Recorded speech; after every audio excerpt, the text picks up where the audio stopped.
One example would be the Delhi Metro, where the safety standards are very high, sir. See, the highway sector, the transport sector, could we give more emphasis to the safety? Because the companies like us or other foreign companies find it very difficult because of the safety standards. Thank you, sir. Thank you.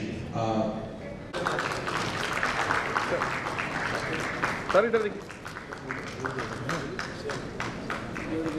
Sir इधर देखना। किसी को बड़ा डब्बा है, किसी को छोटा, एक ही है ना।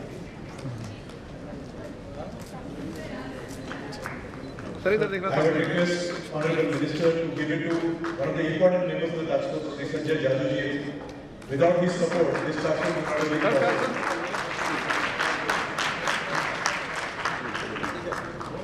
एक और sir, hello sir. I would like to request MD to present the material to our international and officials from Ministry, NHI, NHIDC.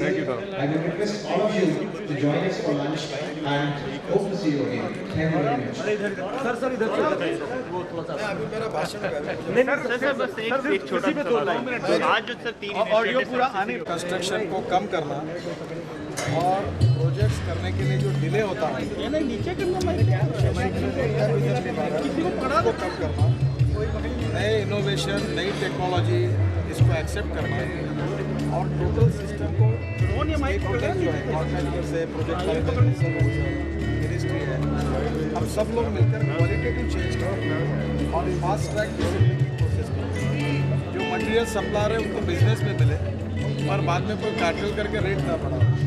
जैसे हमने सीमेंट का भाव 120 रुपये 140 करके 265 लाख टन सीमेंट बुक किया है, तो उसके कारण आज कॉन्ट्रैक्टर इससे सस्ता ले रहे हैं, तो नेचुरली इससे मटेरियल सस्ता मिलेगा, कॉस्ट ऑफ कंस्ट्रक्शन कम होगी और सरकारी कामों के लिए मटेरियल भी उपलब्ध होगा।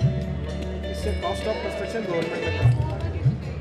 दूसरा ऐसा है कि ये जो सिस्टम है से 200 किलोमीटर से लाते हैं, तो ज़मीन में ही केमिकल ऐड करके उसको ज़मीन को कंक्रीट में रूपांतरित करके उसी ज़मीन में सॉइल स्टेबलाइज करके उपयोग होता है। ऐसे अनेक प्रकार के वर्ल्ड में जो सक्सेसफुल प्रैक्टिसेस हैं वो कौन सी है, उसके कोड बदलना, उस टेक्नोलॉजी को प्रयोग करके देखना। इसके लिए अभी आईटी का भी इसमें सब सिस्टम में अंतर्भाव करना, इसके साथ project management consultants, contractors, material suppliers, उनके लिए ई गवर्नेंस का उपयोग करना। ऐसे जो अनेक इनिशिएटिव लिए थे उससे हमारी सिस्टम और प्रभावी रूप से काम करेगी, काम भी ज़्यादा होगा, कॉस्ट भी कम होगी, कंपटीशन भी होगी और सिस्टम पूरी करप्शन फ्री, ट्रांसपेरेंट होगी और जिसमें मॉनिटरिंग भी होगा सिस्टम का, अकाउंटेबिलिटी और ऑडिटिंग परफॉर्मेंस क्या वो भी होगा। इसमें स्मार्ट कार्ड ऐसे आने के सुझाव आए तकरीबन पूरे साल में 1.5 लाख लोगों ये मैं सबसे ज़्यादा चिंतित हूँ और इस साल हमने निर्णय किया है कि CRF का जो पैसा है 9,000 करोड़ हम राज्यों को देते हैं, उसमें अब 10% राज्यों को केवल एक्सीडेंटल स्पॉट्स इंप्रूव करने के लिए खर्चा करना होगा। करीब 11,000 करोड़ 726 ब्लैक स्पॉट हमने NHI के रोड पर तय किए कि जिसमें हम लोग इंप्रूव करेंगे और इसके बाद मैंने सभी राज्य सरकार को भी पत्र लिखा है कि वो ज़्यादा से ज़्यादा municipal corporation district state highway जो हमारे उसके ऊपर भी जो एक्सीडेंटल स्पॉट है उसको आइडेंटिफाई करें। और रोड सेफ्टी के बारे में, रोड इंजीनियरिंग में हमारी तरफ से कोई गलती नहीं है। व्हीकल इंजीनियरिंग के बारे में, ड्राइविंग लाइसेंस के बारे में हमारा डिपार्टमेंट उसका दूसरा जो हम लोग ड्राइविंग लाइसेंस के 4,000 सेंटर्स खोल रहे हैं, फिर हम लोगों से सहयोग मांगेंगे कि जैसे रूल्स ऑफ रोड का वो उसमें काम करें, कोई रूल्स ऑफ रोड को भंग ना करें। और सबसे इम्पोर्टेंट रोल आपकी मीडिया का है, आप बंधुओं का है। आप रोड एक्सीडेंट के लिए जो जितना हम लोग पब्लिक का एजुकेशन कर रहे हैं उसमें आप भी लोगों को ऐसे कार्यक्रम बताइए, इससे लोगों को समझ में आ गया कि एक्सीडेंट से कितना दुष्परिणाम होता है। और अभी बहुत रोज़ टीवी पर कल भी बहुत एक्सीडेंट्स हुए, मैं बहुत दुखी हूँ और मैं चाहता हूँ कि कितने रोड हम बनाएं, कितने पुल बनाएं, इससे भी कम से कम हम 50% से 1.5 लाख लोगों की मृत्यु भी 50% एक कम कर सकें तो बहुत बड़ा काम है। सर स्मार्ट सिटीज़ के लिए स्मार्ट ट्रांसपोर्टेशन रोड इंजीनियरिंग में DPR में कुछ गलतियाँ होती हैं, अंडरपास निकाल देते हैं, फ्लाईओवर निकाल, जैसे अभी ये नहीं क्या गुड़गांव रोड पर मैं 4 फ्लाईओवर बना रहा हूँ, 2 अंडरपास बना रहा हूँ, ये प्रोजेक्ट में ही नहीं थे क्योंकि प्रोजेक्ट कॉस्ट इकोनॉमिकली वायबल नहीं करके उसको कैंसिल किया था। तो मैंने कहा अभी ऐसा नहीं होगा, अभी DPR अगर आप बनाने का परफेक्ट बनाओ, एक भी एक्शन नहीं होना चाहिए रोड इंजीनियरिंग का। अगर हुआ तो फिर आपको जिम्मेदार मानूंगा, अगर आपको बोलता है हमारे अधिकारी बदलो तो उसका रिटर्न मिलेगा, आपको जिम्मेदार है। अब इसके बाद रोड इंजीनियरिंग में कोई गलती हुई, उसका एक्सीडेंट हुआ तो ये नहीं होगा, अगर हुआ तो आपके ऊपर भी कार्रवाई करने का काम नहीं। आपका क्या मैसेज है स्टील और सीमेंट सेक्टर को, जो आप बहुत इम्पोर्टेंट स्टेक होल्डर है आपके लिए, क्या मैसेज है आपका? मेरा मैसेज है कि आप भरपूर बिजनेस करो, खूब लगने वाला है, बड़े प्रमाण पर काम शुरू है।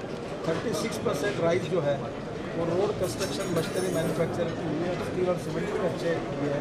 केवल कार्टेल ना करें, रीजनेबल प्रॉफिट लिया। और अगर मैं कार्टेल किया तो मैं आज भारत सरकार की 10 कंपनियों का प्रपोजल मेरे पास है, मैं वो मैन्युफैक्चरिंग अपने हाथ में लूँगा और 100 रुपये बैग में सीमेंट बेच के और मार्केट खराब करूँगा। सर स्मार्ट सिटी कार्टेल मत करना। सर स्मार्ट सिटीज में स्मार्ट ट्रांसपोर्टेशन के लिए स्मार्ट डिवाइसेज की पेशकश की गई है, जिससे कि मैट्रिनो करके सिस्टम अभी उसका टेंडर निकला है, अभी आ जाएगा। तो मैं अगले 2 महीने में धौलाकुआं से मानेसर मेट्रो सिस्टम शुरू करूंगा, electric mass rapid transport with electric, ये देश की आवश्यकता है। आपका सीमेंट वालों से सीमेंट कॉर्पोरेशन से एमओयू कब होगा, उसमें सेविंग कैसे हो सकता है, ये मैंने वर्ल्ड में सक्सेसफुल प्रैक्टिस क्या है वो देखने को। आप लोग क्वालिटी उठाते बार नए प्रयोग में अगर कुछ कमी आई तो तुरंत आप उसको ब्रेकिंग न्यूज मत बनाइए। सैटेलाइट नए निगरानी प्रयोग से करेंगे कितना फायदा होगा हाईवेज को? वो जो रोड साइड असेसमेंट के लिए हम लडार सिस्टम ला रहे हैं।